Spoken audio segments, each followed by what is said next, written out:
Welcome, LilyPod listeners and LilyTube viewers, to another edition of LilyPod and LilyTube. And today we have a special guest. We have been looking forward to this particular interview for like over a year. We finally persuaded this extremely high demand person to come on and be our guest, and we're really excited about it. Yeah, and you're going to be excited too. Thank you for being here and watching, because you're going to get a real treat. And to introduce her, Kathryn Reynolds, our guest, is called the Gatherer by her friends and family. She has 8 nieces and nephews who she adores and stays connected with often. She has her master's degree from BYU in MFT, which is marriage and family therapy, and is currently a licensed marriage and family therapist at a group practice. Previous to this work, she was an executive assistant to a member of the Quorum of the 12 Apostles for the Church of Jesus Christ of Latter-day Saints from 2015 to 2020. She served in various capacities of church leadership and was recently called in June to serve on the General Young Women's Advisory Council with President Emily Bell Freeman and on the Single Adult Committee for the church.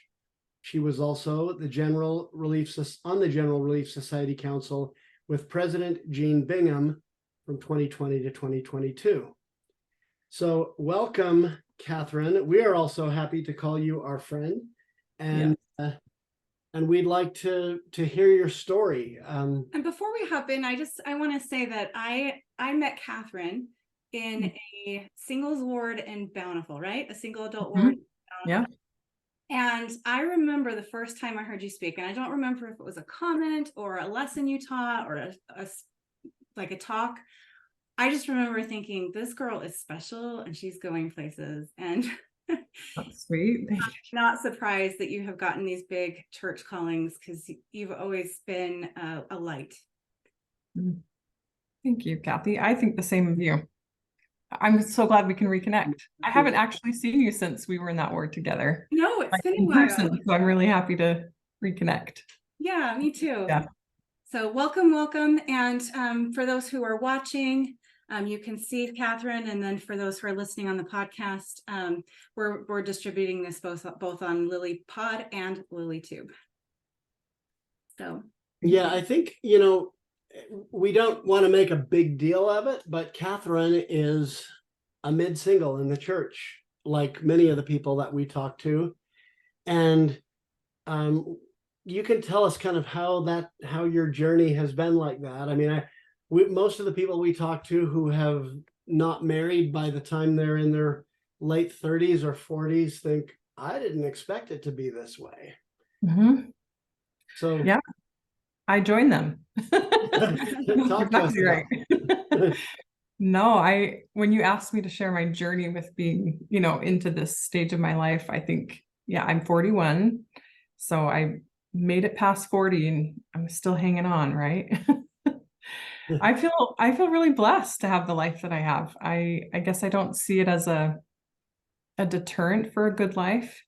So maybe that's some of the peace that I've come to over the years with it. I also don't usually say I've never married. I say I just have not yet married. So I love that you say that, because that's a big deal for me too. Yeah. I make sure that's how I always say it. Yeah. To people who have not yet married. Yeah. And even if it's not in this life, it's still, I'm not yet married. I hope to be, I plan to be, I have a desire to be married.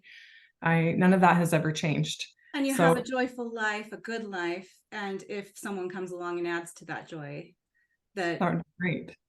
That will be great. Right. And I think it is perspective. I don't mean to sound like Pollyanna and make it sound like there's never been a struggle, but I think as you approach your 40s, you're a little bit more at peace with the life that you have. At least you feel more, from my experience, is a little bit more settled. I'd say in my last 5 years of being in my 30s were harder for me, like some of the mourning. I've talked to, when I was serving with the Relief Society Council, I talked to Sister Sharon Eubank about this. She's probably, late 50s, not yet married. And she said that her 35 to 40 for her were some of the deep loss years for her. more so, I guess she said into her 41 to 45 were harder for her because she realized some of those windows had passed for having children or for potential marriages that would be earlier in life. And so as a therapist, I call it ambiguous loss. That's a commonly coined phrase, but it's harder to define it. Yeah, it's not, no one ever You mourned lost what you for never it. had. Yeah, it's what could have been, or I hoped it to be, but I'm still mourning that experience that I never got to take my kids on a family vacation. And when I think about my sister's kids, I'm thinking, yeah. But I watch those things, and I have had the thought of some of the mourning, but I have had some really great experiences. Yeah, there is some loss. I bet there's listeners here who could relate to that. I know I do. I've actually been doing some grief recovery work on myself, and also kind of studying it so that we can do a better job serving our coaching clients with that thought process. And I ambiguous loss, I have a few of those myself, and they are very kind of overwhelming and confusing because you don't have that concrete evidence of loss, but you still feel a lot about it. Right. There was never a funeral. No one ever brought me meals for losing these opportunities. So I think it's a part of maybe just to acknowledge people's suffering. There is, even in really faithful people like Sister Eubank, she mourned, and she said it was devastating. She called it a devastating loss. So it's okay to embrace some of that sadness and still be faithful. It's not one or the other. So I guess that's how I've tried to make sense of it for myself. One of the things I did take note of when I was preparing to meet with you, I thought, my mom married at age 30. So back in 1971, or sorry, it was 77. My mother did too, by the way, about 11 years before that, but. Oh, okay. Yeah. So back then, that's like marrying in your 40s. Right. My grandma, my grandma, her mom was 29. So you go back to even back then. And then my dad was 35. So I guess I grew up not expecting an early marriage. It wasn't like an expectation by anybody. And I think modeled for me that my mom graduated from college. She went on a mission. She bought her first house with her sister. She had a career. And then when she met my dad, felt like you had plenty of time like she did. Yeah, I didn't really feel the pressure by my parents for sure. And I didn't feel it necessarily like in my family culture. But my siblings got married. My brother was married pretty soon. My sister around mid-20s. And so eventually you kind of feel like, well, maybe there eventually will be a shift for me. But then to watch that still happen where I'm the middle child, so I see their lives progressing, you almost sometimes as a single adult feel like you're in a time warp, and you're watching like, okay, so now their kids are in high school and now their kids, and I'm still me, and I don't see a lot of that tangible progress like around me. It seems like you're with yourself all the time, and you don't necessarily notice the changes. And the development. Exactly. I mean, I know if I read, did you go on a mission? I can't remember. I did. I served in New York. Okay. So I served a mission in Australia, and I think it was one of the greatest experiences of my life. I still think that. But I go back and read the letters I wrote home to my family, so every few years, and I cringe a little bit. Like, oh, I'm kind of showing off there, or was that really how I thought? That's kind of judgy, or I don't necessarily always realize the growth because it happened so gradually, and I was with myself every day. Yeah. I think, if you looked at yourself now at 41, I think you said, and what you were like as a newly returned missionary, it's probably more different than you really comprehend. Absolutely. And there's really parenting teaches you plenty of great principles, and you do mature, I think, naturally from people who have children in their 20s. They mature because they're in a parent role. And then I think for single adults, we have our own maturing process that sometimes I think my sister has even said to me, well, who gives you feedback? You kind of need this feedback from me because you don't have someone who is your counterpart. And sometimes that's been insulting, to be honest, but I know she means well. I hope she doesn't listen to this. Well, it Just seems like you've got a lot of friends and people in your life, and yeah, obviously wonderful leaders in your life. So yeah. it seems like you probably get plenty of that. Well, I feel like I've had really close, good friends who have played roles as not spouses, but someone to bounce off feelings. We've had to work through challenges. We've had to resolve differences. I mean, even single adults may be perceived as kind of just living their own life in a sense and not having anyone to rub up against in that way, like emotionally. Then, ironically, we do. I think the Lord compensates for that, and he gives us plenty of opportunities to learn. And through even work life experience, you have your boss or your coworkers, and I how love to that. how to navigate difficult conversations. I think the key is probably not isolating so much that you don't have those opportunities, right? Yeah.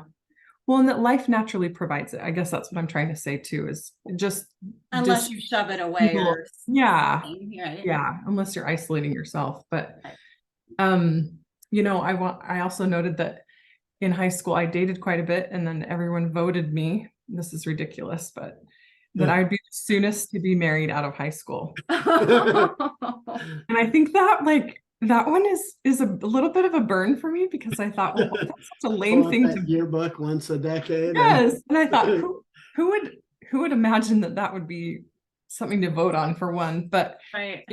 it has struck me over time, because it's not happened. And so even at reunions or things, I kind of feel like I was set up to not meet that expectation. And I know no one cares about it, but I think that's probably one of the only stings where I'm like, how is it possible that I'm like one of the only lingering people who have never married, not yet And married? do you think that's actually true? Or do you think there's maybe more people not yet married than you realize? Maybe, but I was pretty involved in high school. And so it feels funny for me. I'm looking around like, is there anyone else that is in a similar circumstance? I know many who have divorced or lost a spouse, but not yet married. Yeah. And I grew up in Bountiful, Utah, which is predominantly LDS. So we have a lot of. And I know a lot of not yet married people, but Yeah. not necessarily from your high school, which is. Yeah. I know they exist, and I've been exposed to plenty, but it's more funny that was kind of in my head. So in my journey of being single, I think that comes up occasionally, but it's not. There are people who have said to me, yeah, it's really surprising to me, and I'm like, well, it is what it is. This is the life that we live, and it doesn't define us. Mhm. It shouldn't define us. I think it's exciting what you're doing with your life. Thanks. Maybe even things you couldn't do if you'd married sooner. Agreed. And then when you do get married, it'll be all this experience coming into that new experience. Yeah. Thank you. Go ahead. Well, I think it would be hard for just an example from your life, but I think it would be hard for a mom with a bunch of kids to serve on the Relief Society General Council. Like, it probably happens, but yeah, they do. But I think that would have made it more complicated, certainly, to do that. But yeah, ironically, I was the only single adult on the Relief Society Council.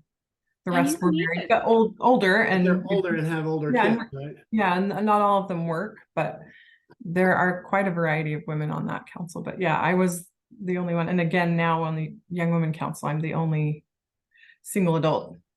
Yeah, well, and you're needed there because we need your voice. In fact, that's what's been so exciting for me, is like, we have a voice there. And even though we're married and we've been divorced and live the same life, but we serve people who are single. And so for me, you're like a voice for Lily, so to speak. Not Lily specifically, but the people we serve. I also, sorry, I wanted to go ahead. Well, I wanted to kind of bring these two worlds together a little bit. Like, when I got divorced from my kid's mom when I was 42, I think. So maybe a year older than you are now. And I think that I dated through the years a number of women who had been married and divorced, a few that had been married and widowed, and several that had not yet been married, and some of them have married since then. But they were women in their 30s and 40s, and some in their 50s. And I think the one thing, it was a different experience, whether they'd been married or not married. There was something qualitatively different about it. And I could go into that if we wanted to, but the point I wanted to make is I saw one real big commonality, and that was this sort of sense that it wasn't supposed to turn out like this. Mm. That thought, I think, is a big source of pain for people in both of those groups. Do you want to speak to that a little bit? Yes, I like your setup for that. We don't have this scripted, but that triggers this thought of a podcast I gave for the Latter-day Saint Women podcast. I sent it to you. Yes, I listened to it. I talked about it's no such thing as plan B. If we have that in our mind frame, this is like truly a mind work situation. Do you choose to see it as God left you hanging, or he hasn't answered your prayers, or he doesn't care? That's a hard one, because I have felt those feelings. I'm not going to say I had no feelings. Yeah, I felt them too. I've said, why? I don't even mean it as like I'm punished, but I have wondered why, because it is such a strong desire of mine. And it is a lot in my patriarchal blessing. Majority is about my spouse and children. And so there's parts that are like, was that there to comfort me when I kept going through the aging process, or was it there to tease me? You know, I have gone through, probably vacillated between the two many times. And sometimes we ask ourselves, even, did I make a mistake? Was I not worthy? Was I not ready for an opportunity? Did my anxiety get in the way of this relationship and I should have married him, or they should have married me? I think sometimes then we do set ourselves up for emotional failure. Like, yeah, I guess I'm left in the dust. But I really don't believe God works that way. So that's my personal stance, is if he has a plan A for everyone, he has a plan A, whether you're married earlier or later. I don't think it's dependent upon some things. I would like to speak to that a little bit, and I'd like you to tell me how this lands. Okay. So I think there is a sense among many married and then divorced members of the church, and people that have not yet married and have gotten to an older age than they had expected in that situation, where they kind of feel like, well, if I get married now, it's going to be kind of a consolation prize, because kind of too late for me, or, you know, I had my shot at having a spouse and children, and now if I marry, it's just going to be, you know, plan B, like you talked about, or it's going to be some sort of consolation prize. Yeah. It won't be nearly as great as it was when I was younger. If I could have found that handsome prince or whatever, that newly returned missionary, and had my happy little home and grown together in his career and whatever else. Although I think people dream about is overrated, because you also go in fairly immature without a lot of skills. Uh-huh. And I want to say too, just because this is part of what I want your reaction to, I married Kathy when I was 50. Okay. And I have never felt like that was a consolation prize. I felt like this is what I've been looking for all this time. I didn't know it, but really, this is plan A. Everything before was preparation. I also part of the plan A as well. Yeah, but there's no such thing as plan B. We say that all the time. So I'm really glad you brought that up. So how does that all land with you? How, you know, is there a different feeling with that? For me, there is. I think it doesn't feel fake to me to say that. And maybe, and I was thinking about people who are listening, maybe to them it feels like we're just like, it's gonna be good. You're fine. It'll all work out. I hate the pity or the pandering kind of comments. Well, you're probably gonna be like Sherry do. I have heard that. And I'm like, that's nice. I like Sherry, but you have your own life and your own path. I'm me. Yeah. I don't see that perspective as hurtful to anyone, to have hope that this was literally God's plan. I think if you have any belief to choose, you should choose the one that's going to help you. Mhm. And if one is going to turn you away from God or make you feel like distant or resentful, then you're not choosing the best option to believe. Even if one is true over the other, which one actually is helpful? Well, and there's a lot of truths that both are true. So which one is more helpful?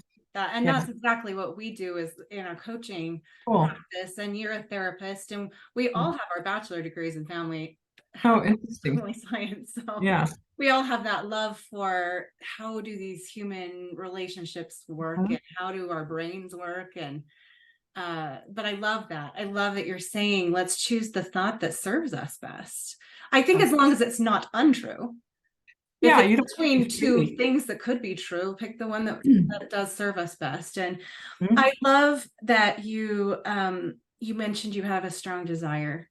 And the fact that you not only believe that, but you're willing to say it is brave. And it's something that some people give up saying. Like they stop believing that they want it because they are so disappointed. And I understand why, but I think that's really awesome. And we hope that more people will let themselves want what they want, even if it hasn't happened yet.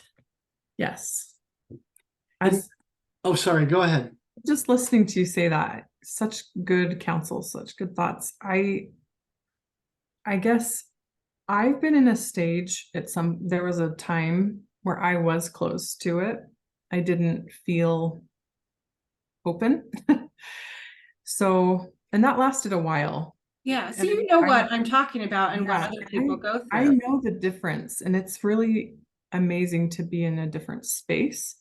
But I know that the desire was always there, and that's, I think, why I closed my heart, because the desire was still there. But sometimes and it was like painful.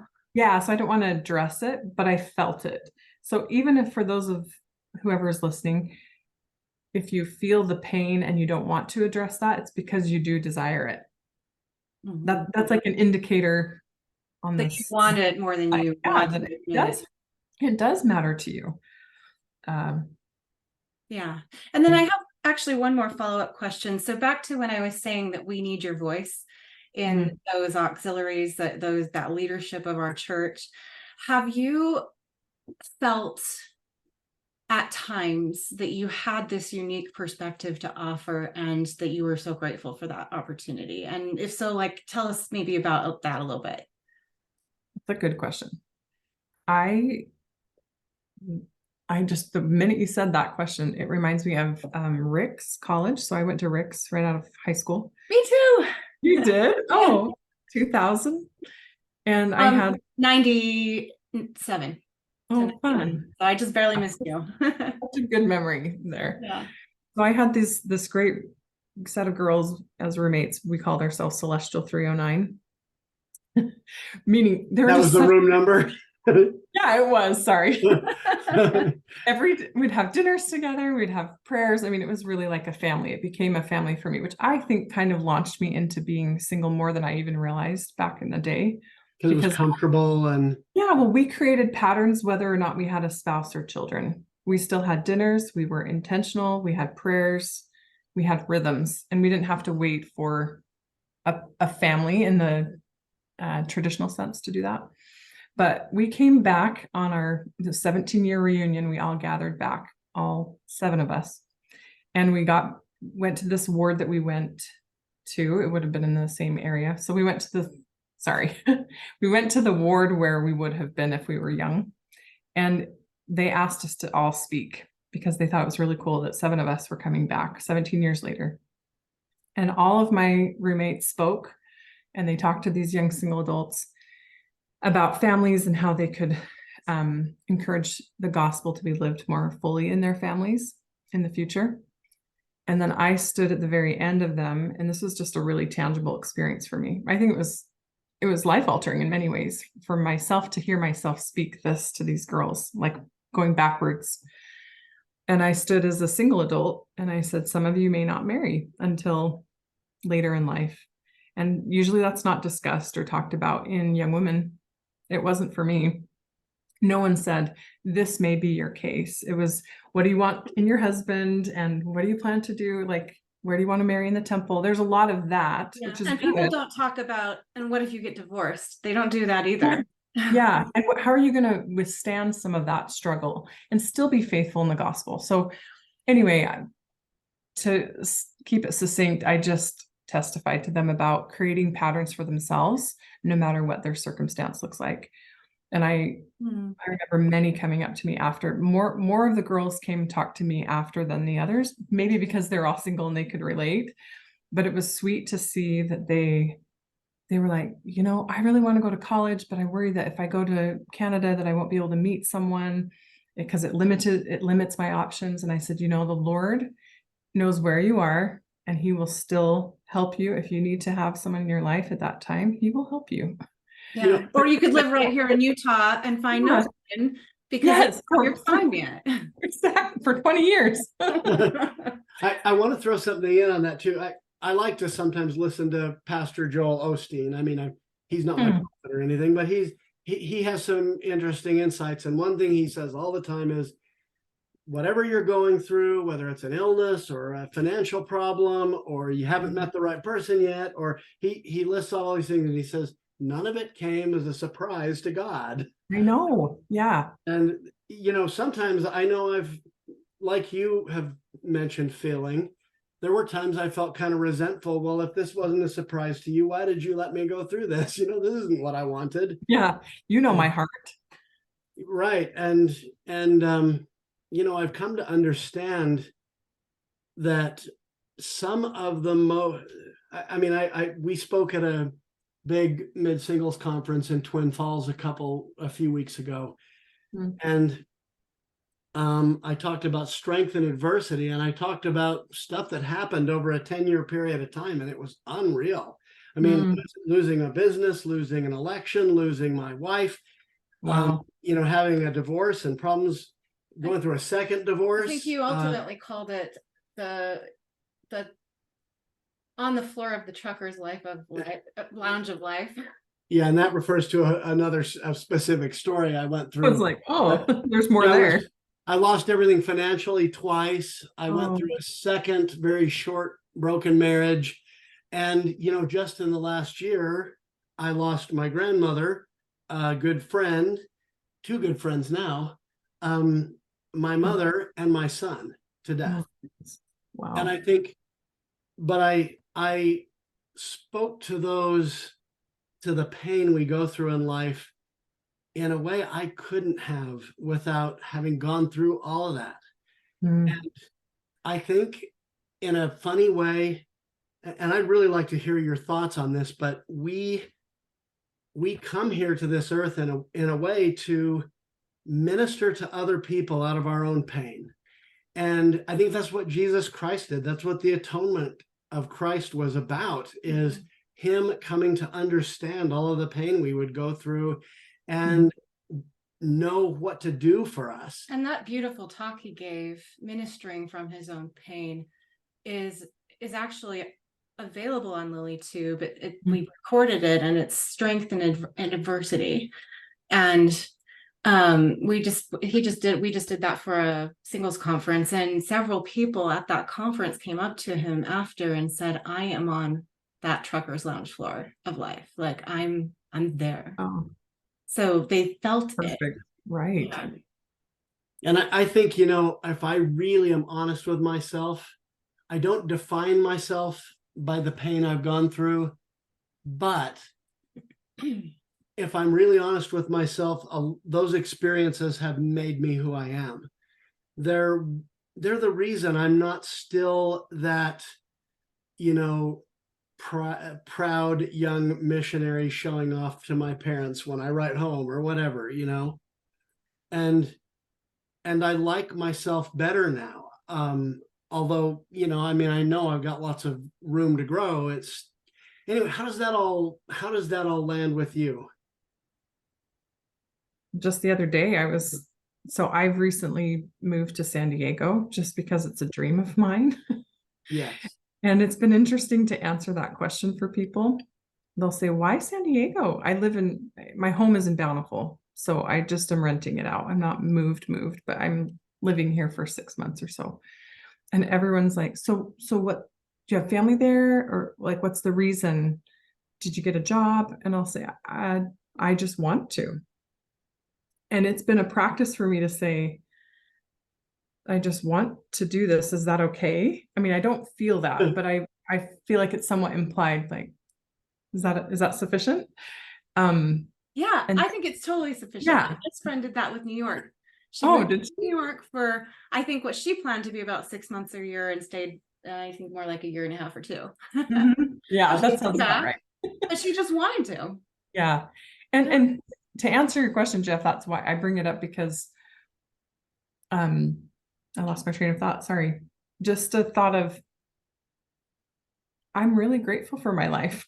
I feel heaven provided this like tapestry, this kind of experience over the years that honestly has led me to be in a more confident place to do these things. I know more of who I am.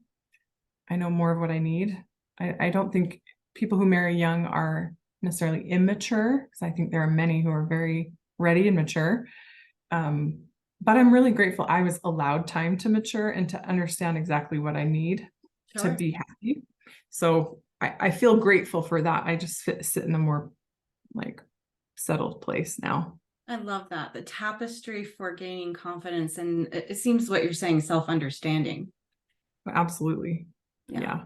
But by the way, to refer to something you said earlier, I think you are like Sherry Do. I don't want to give you. I don't want to give. Oh no. I don't want to give Well, you. I love her. I think she's amazing.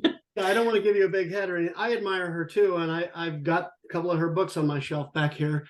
That doesn't mean I think you're going to remain single all this time. You know, I don't want that for you, or necessarily think that's what's going to happen. But I do have the question though, because I've heard her talk about this, and she's pretty forthright in the times I've heard her speak to it, to say, yeah, I've had a lot of pain about this over the years. You know, I did expect to marry in my 20s, and then in my 30s, and then in my 40s. And this pain that she's had to process over and over at different Yeah. stages of life. Different Right. stages. And I Yeah. know she's done certain things that have blessed other people, like including nieces and nephews that she's bonded with and things like that. But maybe you could speak to that too, because I think people see her, they've seen her up giving talks at BYU or in general conference or whenever else she's been a prolific speaker. But they don't necessarily see that she maybe goes home to an empty house every night, and you know, that she has a certain amount of loneliness and pain just by virtue of not having gotten to do what she wanted to do in life. And maybe you could speak to that a little bit. Like the mothering piece and partnering part? Yeah. Lack of. Okay. Well, it has come in stages for me. I know you're speaking to me at a time where I really do feel more settled.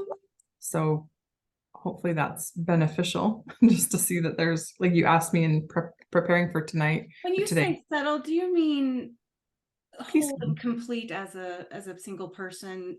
Yeah. So desiring a partner when that time comes. Settled meaning I'm not in a frenzy. Like I'm not running around. Like I'm not on dating apps constantly. I'm not looking like, okay, I did go to a single adult fireside devotional last Sunday. It was nice to meet people. I don't feel like I'm closed, but I'm not like, okay, I'm here in San Diego. I can't wait to meet someone and make this happen. I don't feel any of that, but I'm just more like in a trusting place with heaven. Like I really believe that he's got me. I see so many things, I think this is probably why I see so many witnesses of how he has fulfilled my patriarchal blessing, that enough that I don't feel like he's just going to cut off the other half. Does that make, this sounds really maybe strange, No, it but totally does. No, that's it's like, oh, he did keep this promise. He keeps promises. He keeps all of them. So he's going to keep the others. And you're I think, not worried. yeah, I'm not worried. That's settled. I don't mean settled for this life. I mean, peaceful, settled, grounded. Maybe grounded is the better word. I We like like the that. word, we like the word shalom, which Oh, not yes. only means peace, but it means wholeness and restoration. Wow. So I sing in a choir here in San Diego, and we sing the song Shalom. Wow, love it. I've never heard not really been spoken of. So it Yeah. seems, and I think every time we sing it, I cry in practice, actually. I just feel this, You feel it. yeah, peace be unto you. That's the phrase we sing over and over, and shalom. And I think that's honestly the message that we all seek, even if we are kind of wrestling. I wanted to share scripture. You ask me Yeah. Absolutely. what gives me hope? Yeah. This is one of my favorites. I've shared it with friends before, but Isaiah 51:3. And it says, I should pull it up. I'm sorry. Well, But you're it's- looking, I Yeah. was just gonna say, while you're looking that up, my friend would always say, because she remained single until early 40s, her early 40s. Like 42, I think. Yeah. Yeah. And She married Kathy's former boyfriend. Really? well, That's true. that's great. that actually we did an interview with them. It's called Love at Last with Hmm. Dan and Emily, and it's a really beautiful love story, and it is available on our podcast and YouTube channel, because that's the only thing we put both places is our interviews. And anyway, sorry, what I was getting at is she called it, I feel whole as a single person, like, and she kind of described it but in different words as from what you said. Mhm. But I think the fact that you just moved because you wanted to, just like she did, and the fact that you're doing those things like means you get to live your life and you're not waiting around, but you're open, you're trusting, you're not closed, but you're not wrestling too much either. Like you wrestle someone you need to, but wrestle, but it's more like a quiet wrestle, maybe right yeah. now. Yeah, that's good. Verbal. That's wonderful. Anyway, I wanted to mention that, but tell us your scripture. Yeah, no, thanks. It just verse 3 in Isaiah 51. It says, "For the Lord shall comfort," I put Kathryn. "He will comfort all her waste places. He will make her wilderness like Eden, and her desert like the garden of the Lord. Joy and gladness shall be found therein, thanksgiving and a voice of melody." Oh, I love that. Can you give us the reference for those who want to look it up? So Isaiah 51:3. Now I sang that in that, I can't remember the title of the song. Let the mountains shout for joy. Oh yeah, Sing, let the hills rejoice. Yeah, let Okay. them all break forth into song. I'm going to issue a challenge to our listeners to look up Isaiah 51:3 and insert their name just like you did and apply it to your life, whatever your circumstances are. Well, and the words that struck me were what are the waste places? Like, what's the baggage? Usually waste places is garbage disposal. At least that's how I see it. Like, what are the things you need to get rid of, that maybe the beliefs or the things that have held you back? And what are the wildernesses? Those are usually times of wandering or confusion. Like, why me? Why is this a situation? But the wilderness will turn into a place of pure growth. That's what Eden was. There was no holding back what would be able to be grown. And then the desert, I think of emptiness, some of the loneliness or the loss or the feeling of like, there's really nothing here. I'm just here. And then you go to the garden of the Lord. The desert turns into the garden, which when I think of a true garden, I bought a bunch of plants. They're all right in front of me right now. And I'm going to plant my first garden here, and because it grows year round. And I thought gardens are meant to feed, and they're not just to feed me, but to feed other people. And so maybe at some point in the single journey, there's this process through those stages to actually get to a place where you're ready to feed other people, not just worrying about self and why it's not love working. that. And you're saying the garden of the Lord provides nourishment. If you can get rid of those waste places, let go of that wilderness, get out of your desert. And I think what you're saying is start getting out of yourself a little bit and be nourished by that garden that he provides, that is life sustaining, and nourish other people. I think when we are Because single, when we're nourished, it's like that love of God that lives in us, then lives through us and into other people. It's this beautiful cycle. and honestly, that's probably the best part of my life is the people in my life. So I think anyone would say that. Hopefully, we'd say that the people and the relationships we have. But that's what has kept me afloat many times, is just these wonderful examples of other single sisters and brothers. Like there's lots of people to look at and say they carry the same feelings in many ways, and I'm grateful for that, which kind of ties it into the one of the first things Sister Bingham asked me when I was called. She said, do you think we should keep single adult wards or should we be done with them? I was like, oh, that's quite the question. I am interested in your answer. Yes. So this is a mixed answer. I probably should be careful.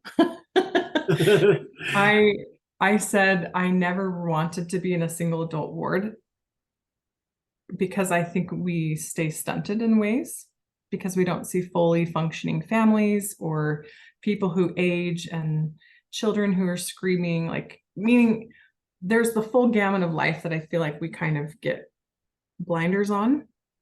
And so I think sometimes it can stunt us, but I felt impressed to join the single adult ward in Bountiful when I graduated from my master's at BYU. So maybe it was all just to meet me. yeah, it was to meet you. I remember it distinctly. That's how we know you. Yes, but it's because I saw the benefit of the singles ward. There were 580 people in that ward. It was huge. And it grew over time, but I thought this is a place of gathering, and this had purpose for these people. And I felt the purpose to this day, even though I'm not in a singles ward anymore.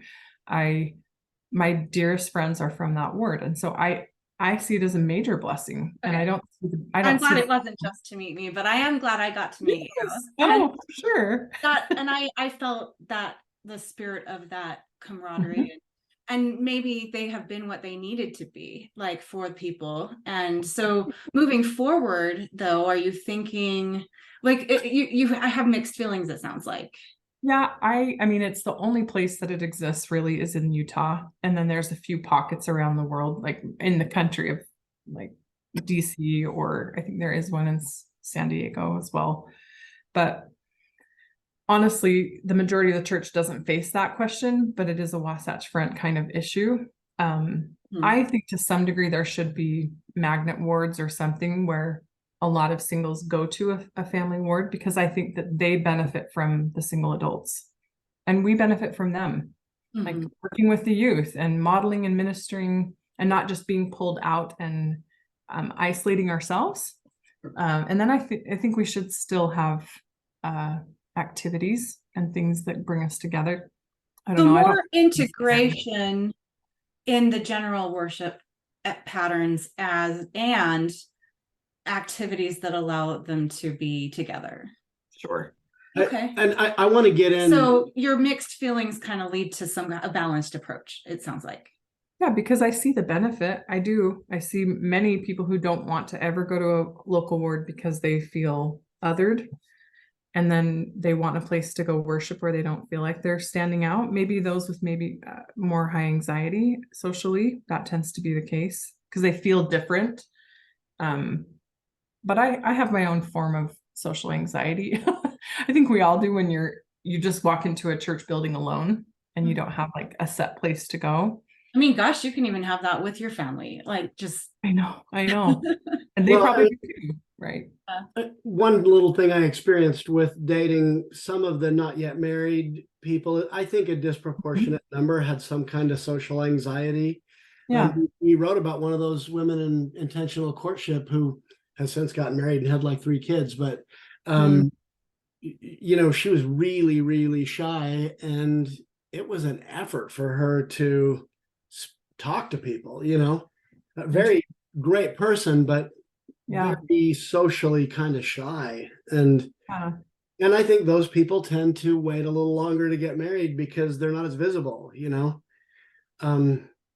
Or introverted. Yeah, for sure. And then you go to these wards of 580. And I remember I was relief society president in that ward. We had 4. So one of 4. But I remember that. Yeah, it was interesting. No other ward really has that. But I mean, ward council was hard. I think that's a piece too. You have 8 presidents in a ward council meeting, and it was hard to really minister to each. Like I had 100 sisters, and then she had 100. And, you know, it was hard to be specific for people's needs. But the other thought too is there's a lot of single adults too that don't want to be labeled. But then if we don't label them and pay attention to their needs, then they're also kind of upset. So on a single adult committee of the church, that is a discussion. Like the single adult face-to-face happened in June 21. And it was really like a push to do that. It had never happened before, where a general authority or member of the 12 speaks directly to that group. And the leadership of Sister Bingham and Sister Eubank spoke. And during that time, we had mixed feedback there, where some says, we don't feel like we should be othered. The things that they talked to us about were the same thing that would apply to married people. So why did it have to be for us? But then we also get the complaints on a general level that there aren't enough talks or focus toward us. The last talk given to single adults was President Hinckley in 97, I think. That if you Google it, to the single adults, it's a really great talk. But since then, there really hasn't been like a single adult conversation just directed toward us until 2021 with Elder Gong and Elder Ballard. Yeah. And yeah, that actually, those were great. Those 2 talks coincided kind of coincidentally with us bringing out our book. And so we quickly wrote those into the preface. Cool. And we were happy. And someone messaged us right during one of, I think, Elder Gong's talk, and he said, because they'd read Intentional Courtship as one of our beta readers, and she's like, "You've got to get this out." Really? Yes. How neat. I mean, I'll tell you how the book came about just briefly. We both, when we became mid-singles by virtue of divorce, were looking for books written to middle-aged single people, divorced people, whatever, in the church. There was nothing. I mean, and so the main reason we wrote it is because no one had. But I started to write the book, a couple years into my divorce, and I thought, I'm still too close to this. I'm still too mad at my former wife, all that stuff. And I said, I'm going to put this on the shelf for now. And I came back to it one night when I couldn't sleep. I just started reviewing what I'd done. This was 5 years later or something. Wow. Maybe longer. Shortly after we got married. And maybe a year or 2, actually. Yeah. And I told Cathy about it the next morning. I said, I think this idea has possibilities. I think mid-singles in the church. And he'd never told me about it. This was news to me. Yeah. So you were married at the time? We were married, and so we picked it back up then and started to write it together. But we felt, I guess people could look at our addressing a book to mid-singles and say, you're othering them. I guess for me, there's all kinds of books out there for young single adults, for teens. You think about authors like John By the Way or Meg Johnson, or go down the list of people that speak to those groups, and that's great. I think all that's wonderful, but it seemed like we're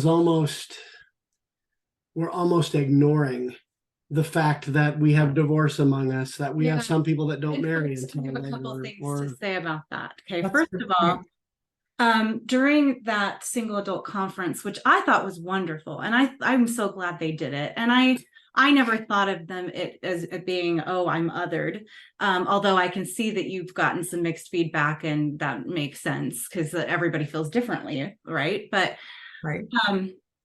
I did notice that during it, they would say if they were widowed, and they would say if they had not yet married, but they did not say that they were divorced. They just would have kids, and it would seem like they might have been married before, but it's like they didn't want to say the D word, like it was a dirty word that is dangerous to say. Interesting. And that is something we actually spoke to one of our earlier podcasts, because we had just started the podcast, and we're like, we need to talk about this. And we talked about not being ashamed of facts. It's Yeah. just, divorce is just a fact if it's something you've experienced. It does not have to be shameful. And it certainly doesn't need to be something you omit from your discussions, like as if it's just a fact of your life. It doesn't have to Like a red letter. Like, yeah. Yeah. Nope. So that's the thing that like That's I interesting. remember really like being frustrated about, I think, just be, and Huh? I don't think they meant it that way. It's just that the omission of it seemed almost like still to be a little shaming of that fact. And I wonder if that was just that person's comfort level with saying it out loud on screen, you know, Totally. versus Yeah, like because we do feel that. anyone saying, please don't say the D word, because we're not supposed to swear, remember? Yeah. Just no swearing today. Okay, we didn't swear. Yeah, I had to let people know, or Kathryn know, that she couldn't come on here and drop a lot of 4-letter words, you know. Yeah, of course, knowing that she wouldn't. But the other thing I wanted to mention is that our book, because there's lots of books to divorcees, but it's usually just about divorce. And for us, so intentional courtship is a mid-singles guide to peace, progress, and pairing up. So it's all the way from recovering from relationship loss to then jumping back into that dating world and making some progress in those relationship developments, early stages, and then pairing up in a very meaningful and intentional way with your very best match, and not settling and not having plan B mentality. Yeah, exactly. So and I am proud to say that we did bring it out a few months later, and recently we brought out the softback, and it got as high as number 6 on the Amazon bestseller list in Christianity and psychology. Oh my goodness. Yeah. That's your ultimate goal. Christianity and psychology. Yeah. Well, and right? It's such a good mix of the two. It really is, because I mean, between being life coaches and members of the church and serving Latter-day Saints, as well as anyone else who wants to come and be lifted and elevated by what we do here at Lily, I just it felt really good. And well deserved. We want to keep reaching more people, and if you have an in for us at Deseret Book, we'd like to get it there. I don't, but I'm sure maybe you could make some connections. You have more ins than I do. I'm sure you're the authors. I don't know. We haven't tried very hard. Like, we've just been selling it on Amazon for now, but we've loved like the feedback we've gotten from people. It's like, I bet it's really helpful and impactful. Yeah. I want to make sure we don't pass over the issue of stigma too much or too quickly. Okay. Yeah. And I think that can frankly exist in all 3 categories of divorced, not yet married, and widowed. Widows complain that nobody will date us because we are sealed to somebody, you know, and so there's a certain element of that I think people struggle with. But the biggest comment I have heard, particularly from divorcees, but I've heard it from the others too, is we feel like being unmarried, we're considered to be in a perpetual state of adolescence. That we're seen as not quite grown up yet, even if we were married for 10, 15, 20 years, and then got divorced. And, you know, Kathy and I were guilty of the same attitudes before we got divorced. Like, we've talked about this sort of laughingly, how we used to, when we were in our long-term marriages to other people, that we would just sort of look down on the people who got divorced. Well, why in the heck could they not make it work? You know, what's wrong with them? And I think until you walk in those shoes, you don't really know, you know? Yeah. And I think maybe you could speak to that too. I don't know if you've ever had people ask you when you were going to get married, or every time you go to a wedding, when's it going to be your turn? I mean, you can speak to that better than I can, but what has been your experience with those things? Well, I've caught pretty much every bouquet at every wedding, so it's pain for you. I started to say, actually, you go ahead. No, I'm teasing. Yeah, there's definitely, I think there's subtle stigmas. I think even I would say the only thing that's in your control, and this is what I go back to, is how you see yourself. So if you see yourself as still in a stagnant place, I mean, for your life doesn't seem to be progressing, or you feel like no one sees you as an adult, then maybe there is a sense of, then what am I doing that maybe gives that impression? I'm not saying it's all on us, but there is only that thing you can control. I did write this in my notes for today, so it's coming up naturally, but if we're invited to be invited to the table, right? Like the new callings for stake presidencies or high council positions, or anything, stake relief society, stake young women, or even general callings. This isn't just church callings. I'm just saying in the church has opened doors for this to happen, for single adults to serve. And there's been a great response, but we also need to be ready to rise to that occasion. That if the stigmas are there, what can we do then to counter some of those opinions? Maybe we do look like we're still living the bachelor and the single girl life, just having a blast.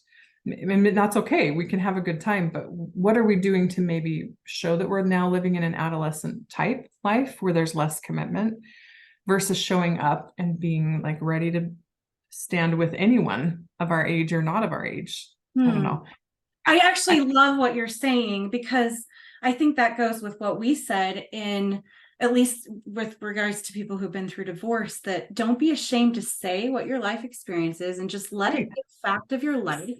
Yes. And like you said, rise to the stigma that you might be responding to. And a lot of it's in our heads anyway. Mm-hmm. And so what you're saying about the only thing in our control is how we see ourselves. And that's really going to determine how we respond, right, or react. Or act even, or what do we present? Do you feel like you're less than? I mean, that's something you should ask yourself. And that's when you're going to get defensive and probably be the one saying, well, I don't want this and I do want this. And rather than how can I show up and help? Like, and set that aside, or use it to my advantage. Like, so there was a sister on the council with me, Rebecca Mayer. Her husband's now in Area 70. I think he was just released, but in Utah. And she was divorced in her 40s, and she was asked to speak. Do you know her? She spoke at a divorce conference. Who is it? No, but I want to know her. Yeah, it was really good. Other people told me about Rebecca Mayer, Mehr. Okay. If there's any way to look it up, I think there's an archive of the talks that were given, but she said to me, we're good friends. And she said, I just don't want to speak to that. It's one of the most personal parts of my life, and I don't feel like it really defines me. She's married and never could have children, but she now has all of his children and grandchildren. That's exactly why she was the perfect speaker. Exactly. And she didn't want to. I shouldn't speak for her, but I remember her saying, I don't really want to highlight that part of my life. But her being willing to do that and to push through her own insecurities, maybe. I mean, she's a wonderfully like articulate person, but everyone I heard through random people that had gone, they said, there was this woman that spoke and they were telling me about her. And I was like, oh, Rebecca Mayer, I know her, meaning she didn't want to do that, but look at the impact that it was bringing and the ripple effect of her being able to use her experience to her, not just her advantage, to other people's benefit. I'm so grateful that you said that, because that's exactly how Jeff and I feel almost every day with Lily. Like, we share all sorts of vulnerable things that aren't fun. Yeah, it's exposing our insecurities that kept us stuck and things like that. Yes. But it's something we've felt called to do. And so we do it, even though we don't want to. And it's needed, because otherwise we wouldn't be doing it. I almost fell off my chair in a good way when Sister Roberto spoke about her divorce in general conference. I could not believe it. I mean, I was glad. Don't get me wrong. Yes, I know. Everyone was. She just does it like it is, doesn't she? And absolutely, she's awesome. I was thinking that. So in the presidency that I did serve with, I haven't had as much time with this current presidency, but Sister Bingham, she struggled with infertility. She could not have her own children. That was a hard thing for her for many years. And then she adopted children from Romania and other places. And then Sister Eubank, not yet married, living a very productive and faithful life, articulate in ways that she's been able to serve in the UN throughout the world and in really unique positions with the humanitarian arm. And then you have Sister Roberta, who is divorced and then remarried and blended families. And I just think if we feel sometimes like the church leaders aren't aware or they're maybe detached, I have a testimony that's the complete opposite, to be honest. I did serve with Elder Stevenson of the 12, and every time I was exposed to what was happening behind the scenes, it just strengthened my witness that they're not removed, that there's counsels, there's conversations, there's lots of effort and prayer for the single adults. And maybe that feels underrepresented, but it doesn't mean it's never discussed. Or even I love that you're saying our leaders are not out of touch with some of the struggles we deal we with. live it too. Yeah. Yeah. And sometimes they might not feel like they can talk about it in conference because it's meant to be uplifting. And I get and I think there's good reason for that, but we also love it when we hear their real stories. Yeah. That help us relate with them and know that, okay, I'm not in this alone. Like everybody struggles, everybody has their stuff. And I tend to think that that's just true in general, but that's a conclusion I've come to. But sometimes we need to hear it so that we're reminded we're not alone. And you mentioned that there is, I think we talked beforehand, and it's okay to say this, that there is a single adult initiative happening right now where they're trying to figure out the landscape of what is it that single adults need in the church to feel supported and to be able to retain their membership in, when they feel sometimes out of place, even though they're a majority, the silent majority. In fact, this whole podcast, episode 1 is the silent majority. Oh, interesting. I think we did that right after Gong spoke, and President Ballard, I guess. I think it was Elder Gong though that gave the specific reference to the statistic that over half of our adult members are single. Yeah. Yeah. And I do think, I can't speak for the brethren or the full leadership, obviously, but I remember that there was a surprise. I mean, not major surprise, but more like just saying it like that really wakes even them, even us up to it. And even if we're single adults, you think it was memorable. A lot of people heard that. Yeah. Well, and it doesn't mean we're special or like we're over here. It's just to say, hey, look, there's this demographic that needs our support. Well, and it's not being othered. It's actually saying, guess what? You're here. You belong. Yeah. If you leave, like half the church is gone. And we need to. And I think that's the answer partly to when we say, well, where are all these singles? A lot of them aren't coming. And I think we as a church could do better to reach out to them. I think they could do better at the things you talked about, which are, don't undervalue yourself. Don't think that your life is over because your temple marriage is. And don't think that your eternal potential is over. I don't remember being, unanointed to become king and a priest to God when I got divorced. I believe the promise was still there for me. And so I think both of those elements are important. I do think sometimes the mid-singles community, for right or wrong, thinks that it's not talked about enough.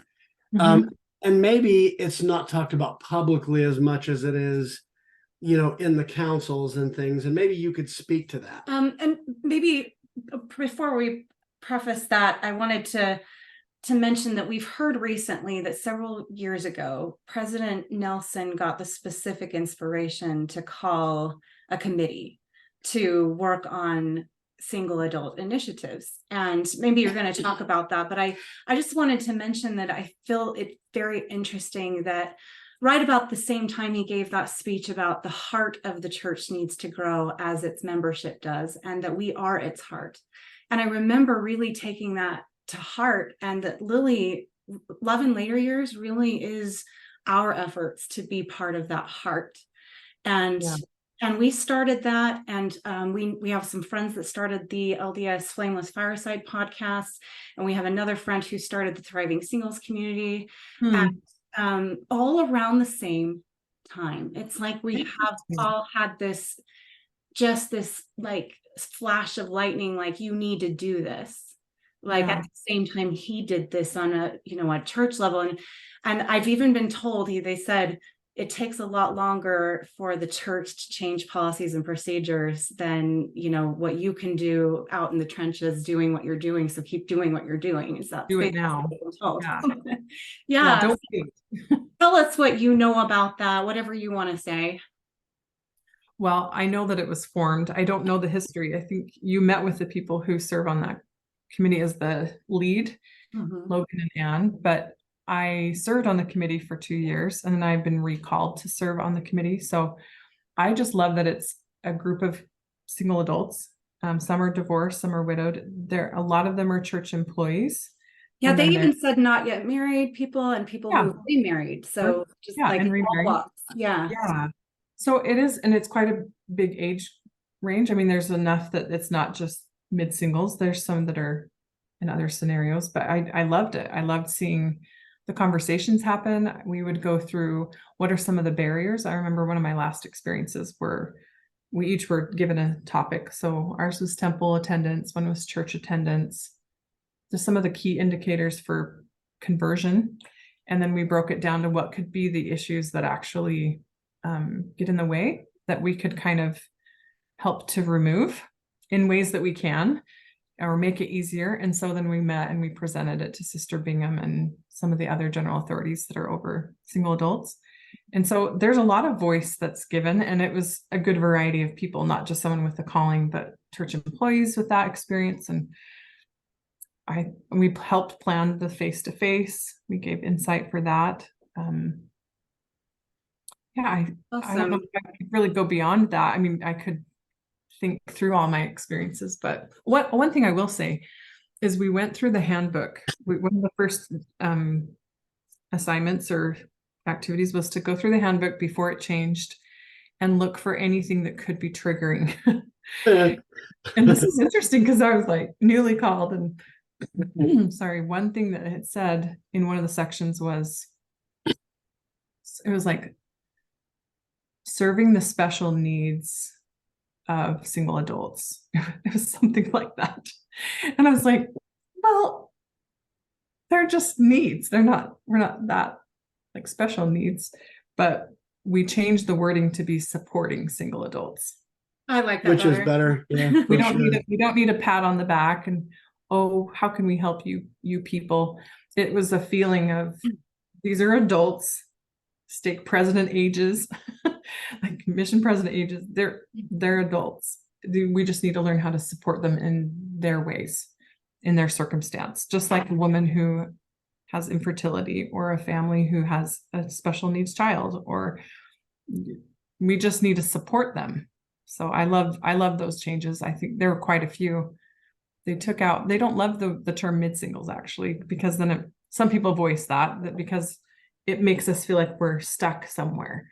But yeah, really, and we did that in our book because well, that's the term everyone was using. Yeah, and we were talking and we were talking to middle-aged singles, but I do think the principles apply to any age, but especially those who are beyond the possibility of a first marriage in their 20s, which is pretty much anybody beyond that. We don't limit that age group for our group or for our coaching or anything like that, because it feels like everything gets more complex after that.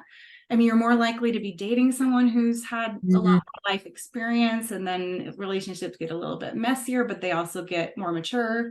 Yeah. So this is really just for the handbook. I think in general, you say mid singles, people know who you're talking about in the cultural situation. So I don't think it's derogatory at all. No. But I think when you're looking at, I feel like it limited it more than I would have liked. So I've started changing over the way we talk about who we serve to single adults, because I think that's more accurate. Yeah. Our book really is for single adults of any. Yeah, makes sense. Yeah. I think one place where this can be a hard issue for the church to address is so many people are in different kinds of life situations. You look at the young single adults and they are too, but when you're talking about people that haven't been married before, that may or may not have just come home from missions recently, and they may be in the same season of life with college or whatever it is they're doing, the middle-aged people are there are various different animals in the zoo.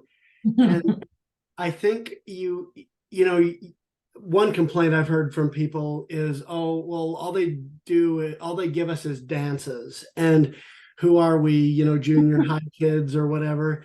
And there are people who will say, well, we don't want a mid-singles ward. We think we should be integrated, and we've talked about some of the advantages of that on this episode. And then there are people, and they say, well, let's have mid-single activities instead of mid-single wards. But then there's the single parents that are living on a shoestring and don't want to hire a babysitter to go to an activity. Complications. So there's, I know. and it's hard to come up with a global solution that's going to work for everybody. And I think that's one of the places where the church is inevitably going to struggle with this. Right. You think about the youth. So from 12 to 18, we pretty much know they live at home. We pretty much know they're in school. Most of them, there's kind of this concrete way to define them. And then you go into young single adults. Some are going to college, some are working, some have married, but you go into the other stages like you describe, and it's dramatic. There's a quote I pulled up. I wanted to read you. It's from the talk from President Hinckley. Though you are so diverse in your backgrounds, we have put a badge on you as if you were all alike. That badge reads SINGLES. He says, I do not like that. I do not like to categorize people. We're all individuals living together, hopefully with respect for one another, and notwithstanding some of our personal situations. Anyway, he talks more about this, but he says, I like to think of myself as completely comfortable with all of you. We all just want to serve the Lord. We want to be disciples of him. And we happen to be you unmarried and me married, right? It's an ancillary part, but it's also part of that diversity. Yeah. And you know what? I actually really love that and how it goes with something I'm learning. I think the biggest thing I'm learning about grief recovery is that every relationship is unique. And so every healing process, every grieving process is unique. And so whenever we try to say, I know how you feel, I lost my mom too, or, something that like where we're trying to relate, I think it usually sits wrong with people because, well, yeah, but you didn't know my mom and you didn't know our relationship. And so although I think it's good to be able to relate, I think we just have to be careful that we're not saying, oh, it's the same, like, or because I'm not yet married, I'm the same, or because I've been through divorce, I'm the same. Like we each have our individual, very, like what he said, I don't want you to label yourself as something that then puts you into this category that is all the same, because you're unique. You have your own journey. Yeah. And then he acknowledges quite a bit too of the feelings. And I think that's the point.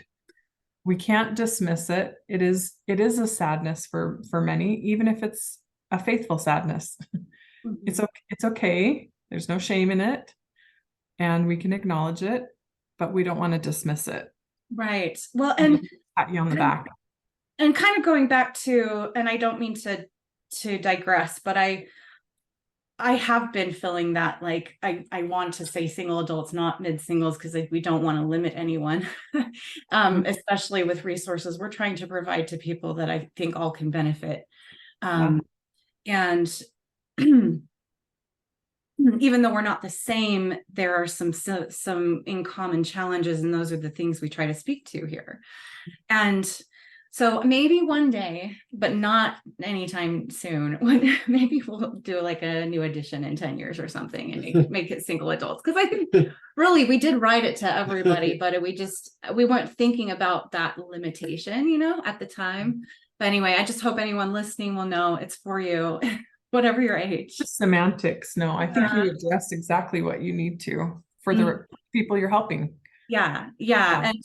And I don't think people like the idea of aging out of something like because we're all just progressing day by day incrementally. It's not like one day you're like, okay, I don't belong here in this ward. But yet I think as a practice, they've had to have some order right, with the singles wards. But if they do away with them, then that's not a thing anymore, which is, I know has been really traumatizing for some people. Right. Yeah. Well, leaving the ward or even joining the ward can be traumatizing, or still being in the ward. I was in that ward for 8 years. You kind of think, is this the new norm? But it is a good place. It's just, what is your personal progression needing? Right. Like mine, I left, I think when I was, I don't know, 40, but it didn't have to wait to age out, but you know what you need. Yeah. And everyone will go where they need to go and where they feel to serve. I think I hope that's what is happening, for most people, at least, because we want to keep people feeling like they can do what you said, the things that produce conversion, the church attendance, the temple attendance, the things that really support our spirits. And that's really what it's there for. And it's there for all of us. So I want to ask you kind of a silly question, and then there's two that kind of follow up, and we need to start wrapping up. And I have 2 questions also, so we'll just hurry and try and cover as much as we can. So first of all, now do we refer to people on the general committees as general officers, general committee members? Like, how are they classified? General presidencies are general officers. Right. And then the council members, there's only one. I'm the only one from the Young Women Council on this committee. So there's no other. So I'm just in a general council. Do you have a specific? What are we called? Advisory council members. Okay. Yeah, our role is to support the presidency, and so we're not considered general officers, but we are. It's a general calling. Right. Now, guys, Kathryn actually did pray in general conference one time. I have to point this out. During COVID, your eyes were closed. And I'm really glad. I thought it was great. But anyway, the thing I want to ask you on this is, and I could honestly wonder if you were like Sherry Dew in this way. Sherry Dew is really smart. I mean, you hear her talk for 5 minutes and she's really bright. Amazing. Yeah. And I admire her speaking skills so much. I want to develop more of them. And bright, pretty, accomplished. And some men could find that a little intimidating. And I'm not saying they should find it intimidating, but I think there's plenty of good, strong men that find it really sexy, though. Yeah. Have you ever felt like, as a person now, just put that out there? Yeah. Tell me their names. Just kidding. Actually, we'll give you some. But no. Have you ever felt like, as someone who's had 2 now general callings in the church and things like that, that men feel a little intimidated? Is that that's the silly question. I don't honestly know how to. I couldn't even answer that. I don't know what anyone feels about me. So I'd be very curious, but meaning curious, like, that's interesting thought. I don't know.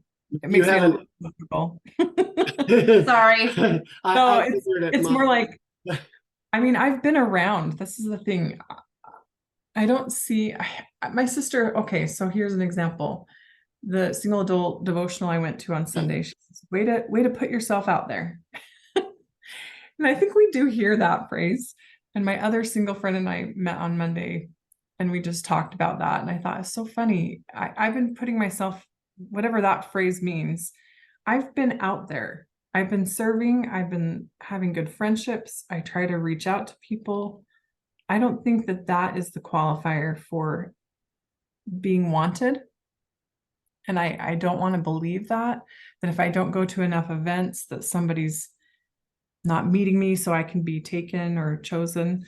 But man, I've been out there. So it kind of made me think, oh, we do ourselves a disservice if we think that people are either intimidated or we're too much or we're too little. We just need to be ourselves and attract the people that want to be with you. Yeah. I mean, for what That's it's kind of worth, where I sit. I don't know. for what it's worth, in our interactions, I never dated you, but in our interactions, you have always seemed very sincere, and I appreciate that.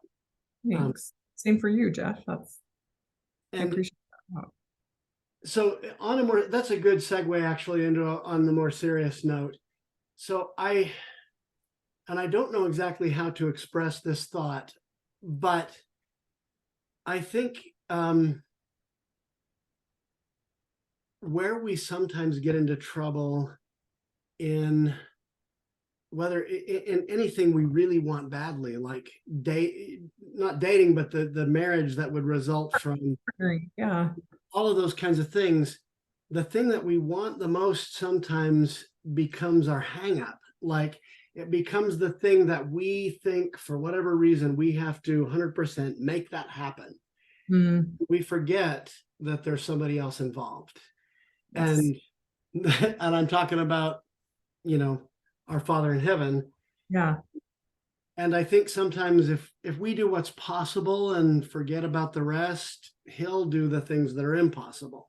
Yes. Um, So people have said to me, we need to find someone for you.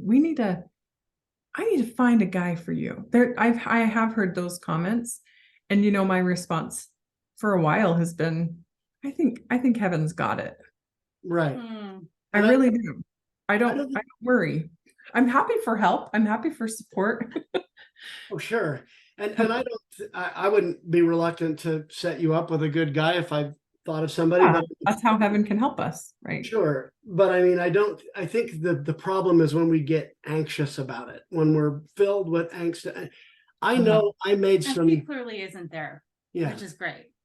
I made my biggest mistakes in my life trying to turn my life around when I was newly divorced. I made some really bad decisions, not seriously immoral decisions or anything like that, but decisions that really made my life harder and more complicated. And I did too, and because I think I was a lot of divorcees do, because it's just so hard to like know how to you're just adjust. trying to take your situation in hand and make it a bit different. Yeah. And Extra. yeah, and I mean, I think sometimes you got to be still and know that he is God, and realize that if you're doing the best you can, put yourself out there and live your life, that he's got you. And that when you mess up is when you take him off the throne and put yourself on the throne. Anyway, do you have any thoughts on that? Oh, I love your thoughts. I'm learning a lot while I listen to you guys. So thank you. Thanks for your sharing. I remember, I don't know if you've met Lori Newbold. She's someone you should review. Okay. She's wonderful. She was on the previous Young Women General Council and just released, but she's a seminary teacher, but she also is a therapist, and she works for like church curriculum teaching and training. So she's really just a diverse, awesome person. But she said this once in one of our single adult meetings. She said, I see, if God sees us as eternal beings and he sees us from the beginning, like beginning to the end, eternal potential, omniscient, right? The all-knowing, then he sees you already as you are, a wife and a mother now. He's not concerned with the prayers of why not now. He's seeing it as if it is now, and he's asking us to prepare now because he sees it as it is, whether that is literally in any realm of existence, like you are a wife and a mother, or a father and a husband. You have those seeds in you, and you're already there in his mind, if it's what you desire. There are some who don't desire it, and that's okay. But for those of us who do, he doesn't say, oh, keep going, maybe one day it'll happen. He just sees it. And I think that when she said that, I remember feeling it in my heart. That's exactly how I relate to Heavenly Father with that. I don't think he doubts it. I don't think he's concerned, but he does understand my longing, and he does want me to feel peace. And so I think he's given me, like I said, compensation along the way. That's not consolation prize, but like true compensation. And he usually goes over and abundant where we lack. And I have felt that. I'm not trying to stand on a literal soapbox, but I do feel that he provides it. I felt that too. And sometimes it takes time. Yeah. And like you said, while you're longing, he comforts, he's there to comfort us. And this reminds me of an experience Jeff and I just had getting on a helicopter. I'd never ridden in a helicopter before. And what happened is Labor Day weekend, we were trying to get into Zion's on the one sunny day that actually ended up being some kind of on and off rain anyway, but everybody thought the sun was out, so everybody was trying to go at the same time, and it was just going to be so crowded. We were just going to basically go back to our hotel, even though that's like one of the reasons we went. We ran into this helicopter place, and I just remember thinking before and during and after, just like this sense of God is up there seeing the big picture, seeing a view we don't see when we're these little ants on earth, like, because we see all these little tiny people down there, all these little tiny cars, like where we were, and we got this elevated, like overarching view. And it's like he knows stuff beyond the mountain ranges we don't see. Yeah. He sees, and not just above, of course, the Zion's National Park where we were, but the entire world. And I think it makes sense that you would say he's got this. Well, then they couldn't get us on the helicopter, and we were feeling poor and picked on at this point because we can't to like get on the plane thinking, oh, we'll actually beat everybody home and get to see the park, but then not being able to get on because everybody lied about their weight. Oh. The pilot didn't feel good about taking that many people. Oh, how funny. Oh.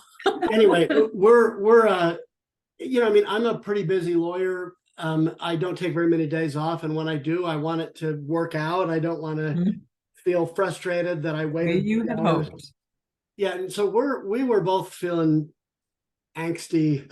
Like we just wasted an entire day first trying to get into the park, just in the long line of cars before we knew it was not gonna like be a good idea, and then 3 more hours waiting around for the plane flight that we didn't get to take. Well, or the helicopter flight. We were going to pay over $700 for this flight, and they told us, yeah, we're sorry you were so inconvenienced. Come back tomorrow and we'll give it to you for free. Well, and it wasn't the longer one. It was like a shorter one. It was more like a $400 value, but still, like they did that for us. Oh. So we had this incredible opportunity because they had great customer service, and we were really grateful we got that. Anyway, but the point goes back to what you're saying, is that God sees it all. He doesn't doubt what he already knows. What he plans to give you. Yeah. And I think you could but we're down here and we don't see what he sees, and I think he understands that we don't have the same perspective. Yeah, absolutely. I think you could almost pray and thank God for the miracles he's lining up for you. Because he has. He's like, yeah, I mean, that's the one thing that grounds me there is I know he has given me things, and then I have to like draw back on that. You have given me answers. I don't see this answer, but I can trust that you do, and you will. Yeah. And let me just say something. When we had beta readers, and we had beta readers for intentional courtship from every facet of singlehood, and our single, like not yet married readers specifically had taken some issue with the way we phrased like what you learn from when you're married versus when you're single, and then we revised it because we think they had a really good point, which is there isn't a cross comparison in terms of like, it's definitely in order or something like that. It's more, there's just different things for us to learn in different capacities and in different situations in life. And I think the thing that we mentioned in our book, and the one thing I want to mention here, is that are we being called to serve in a different way? Or are we being called to stay where we are because that's where we need to be right now for our growth, for our journey.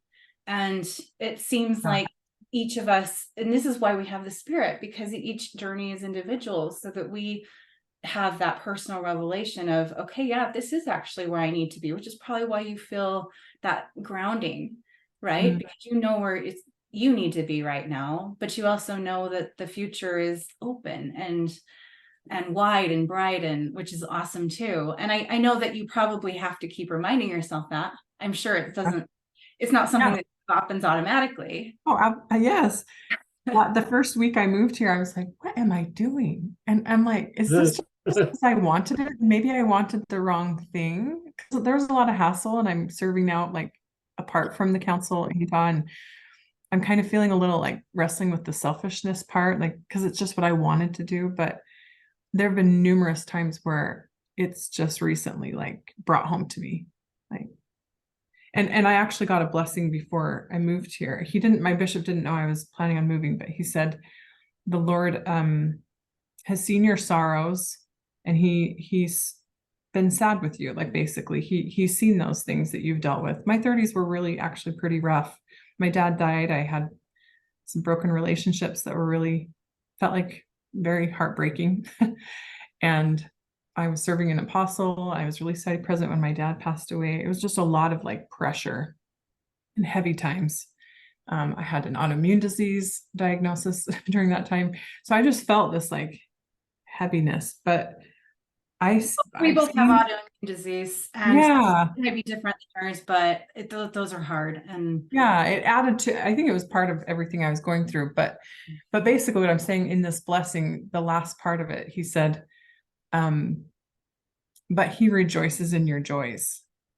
And this is the phrase that confirmed my move. He said, he wants what you want. Mm-hmm. And I don't think I've ever heard that in a blessing. And I hesitate to share it here because it was pretty personal for me. I really love that though. I felt the spirit so strongly just say, it doesn't have to always be a sacrifice. Like you can actually enjoy what you'd like to do. And just like a dad, my dad's on the other side of the veil. And for me, I felt my dad also thinking, I want you to live your life. I want you to enjoy your life. I created you for this purpose, and that's what I'm doing. And so anyway, I'm really grateful for those witnesses, even if they're mixed at times. Actually, I think I want to share something really personal here, too. And I think I'm going to have to skip my other questions because I think this is more important.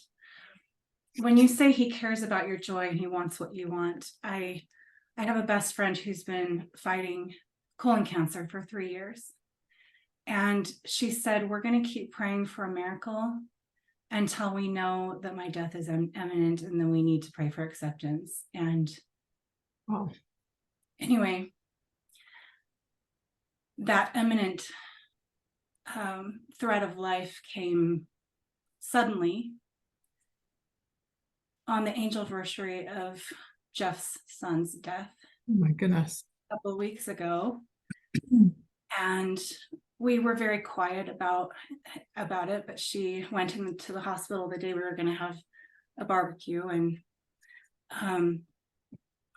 they did an exploratory surgery to see what could be done, and it became imminent, and she did get put on hospice, and she passed away a couple of days ago.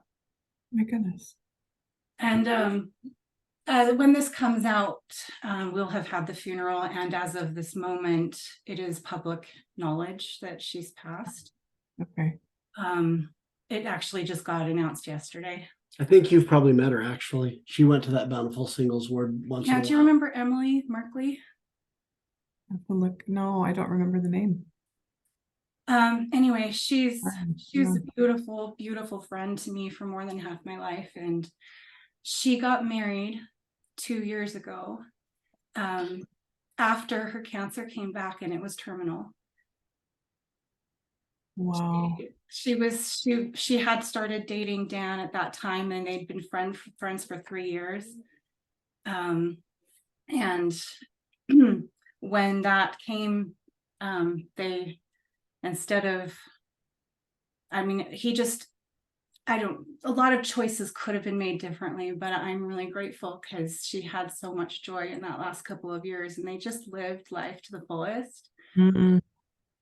And anyway, she felt like God cares about what we want, and we're just going to keep praying for every day that's possible.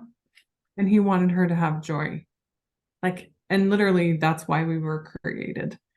I mean, there's plenty of messages about that. She even told me before she got married, she said, I moved to New York because I wanted to, because I felt like it, just like you just did with San Diego. Mm. And she said, and I've traveled the world. I've gone everywhere I wanted to go. I've taken every opportunity to have fun and do really amazing things. And she said, I could go and be okay, but I don't want to leave my husband. And yeah. Anyway, I'm sure we'll speak on this more. I haven't even brought myself to announce it publicly. I probably will tomorrow as of the date of this recording, but by the time it comes out, I will have, but because it's just, when you say it out loud, it becomes real. Like my body, I felt like it's been falling apart the last few days. But anyway, it's a big part of your life. I mean, I didn't mean to digress, and I wasn't planning on sharing it, but when you said that about God caring about our joys and wanting what we want, I just think of how she chose to live her terminal diagnosis, which is, we're going to pray for every day that we can get, and we're just going to keep praying for that until we need to accept this loss. Right. And what a way to live.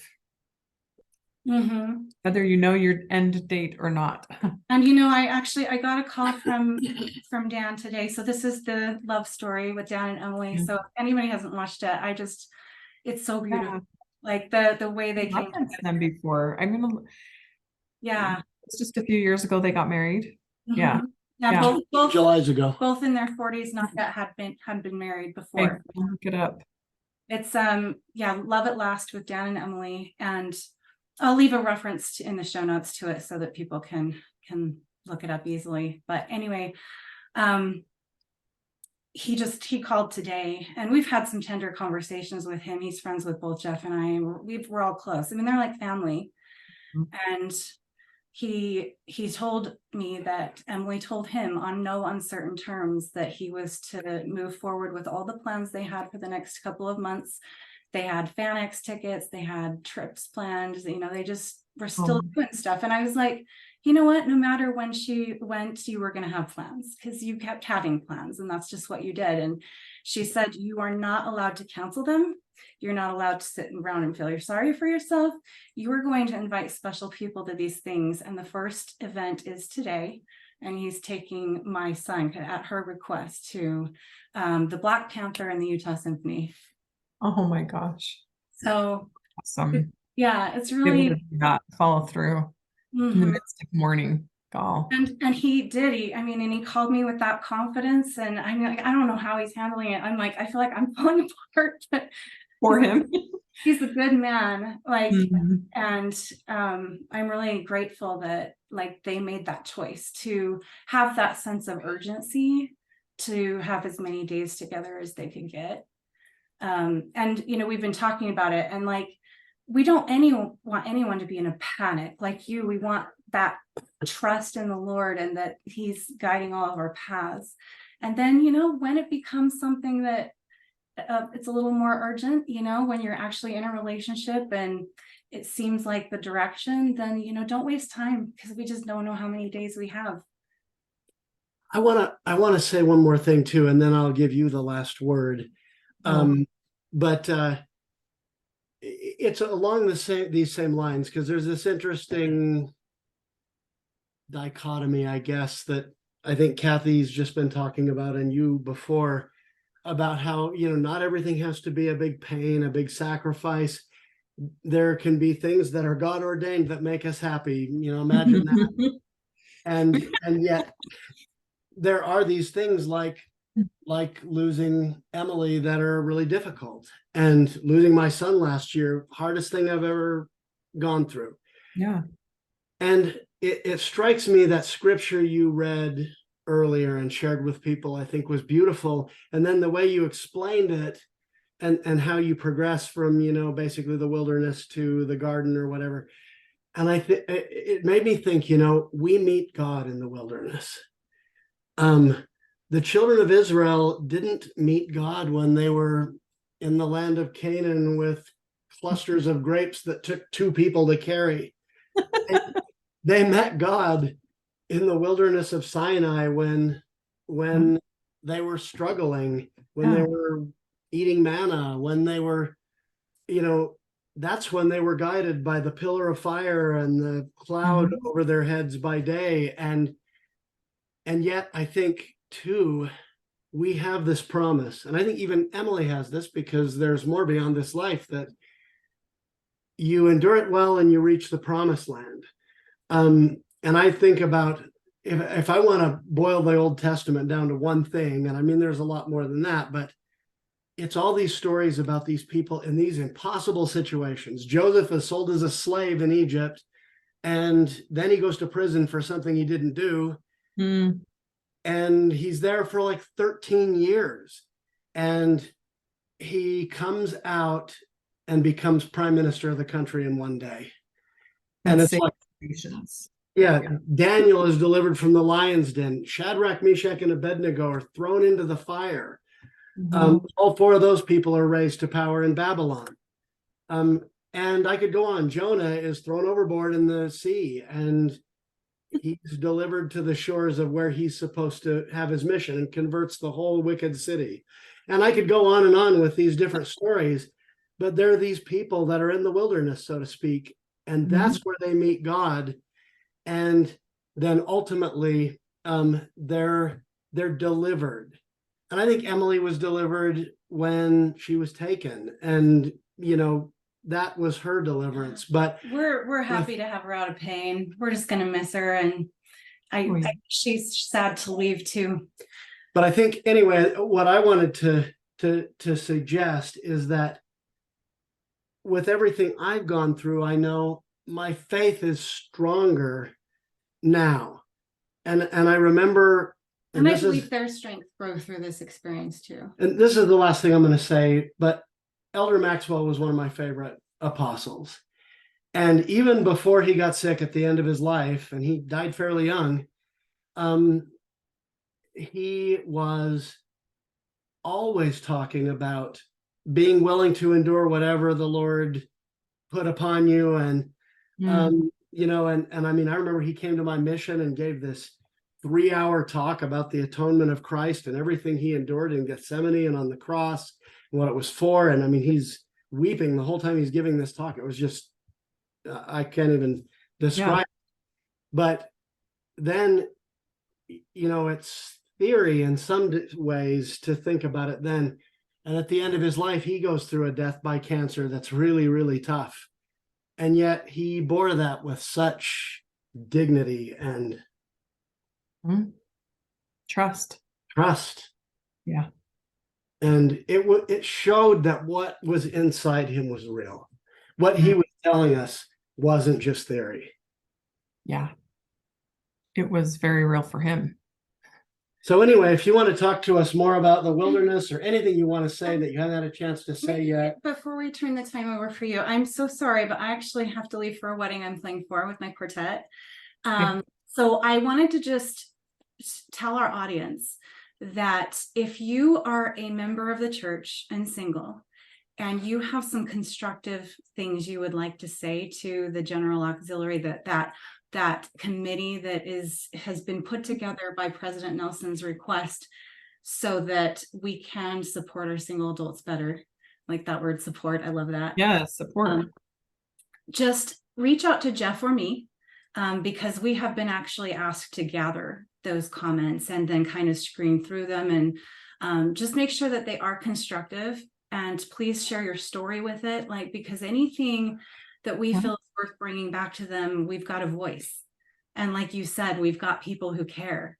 And at the church leadership level, And I love that they care, and we're grateful, and we'd love to get more than just our voice back to them. So I just wanted to say that you can reach out to us on Facebook or at loveandlateryears.com, or even at loveandlateryears@gmail.com. So email us, visit our website to reach out. And we'll turn the time over. We always give our guests kind of last words. So you have notes there. You probably have things you haven't said yet, but just know that just we love you, and we really appreciate you being here and sharing. I think my last question might go along with what you want to say, maybe not, but I would just love to know, and I'll have to listen later. But just if you've had any special moments of personal counsel or witnesses, having worked with the people you have that have impacted you in a way that you'd like to share. Okay, sorry, I have to take off, but Jeff will finish this up. Great. It's so good to see you. You too. Thanks. All right. Thanks for your words, your testimony. I love Elder Maxwell as much as you do. I mean, maybe not as much. I don't know. I don't know with him, but he is just. He hugged me one time, and that was pretty cool. Yeah, he's just really special. I don't have notes that I'm sitting here like waiting to read to anybody. I just feel this. I've kind of shared what I feel, but I have other thoughts, obviously. Are you wanting me to just move forward? Okay. Whatever thoughts you want to share, that would be great. Okay.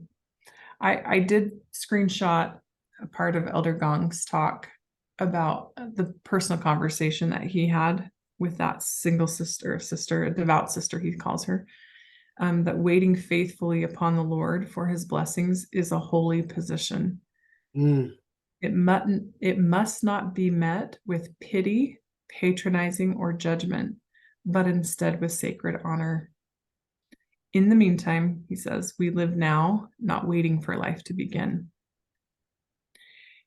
I think that I remember when that was spoken, and I thought it was him saying it, but then as you go back to read it, it's actually in quotations. It was given from a devout sister who probably is having these experiences and understands the purpose of why we are given different challenges. And we don't obviously want to be othered as singles, but it is a challenge. We don't want to ignore that we have culturally been put in a place, not just in the church, but in society, to want to have a partner, to have someone to love, to have someone to love, like children, and to, take care of people. And yet we've, for whatever reason, have been asked to navigate some of that alone. Whether that's by widow or divorce or not yet married, it's a reality that you still have to face. And I think, just speaking from my heart, I think the Lord has become more of my husband through this experience. And I've been really grateful for his consistency in teaching me and loving me. Anyway, so I'm really grateful for that lesson, that maybe it was my life mission to learn that. Maybe I needed that a little bit more, or taught in a way that I wouldn't get in a place of overlooking him and relying on someone else, because I do think I have a tendency to do that, where I want connection and I want to gather, but I've been put in a life that's a little bit more separate in that sense, alone by myself. But I do have people who fill it. Anyway, I say that because I can see how he's tutored me. And I don't want to resent him for that.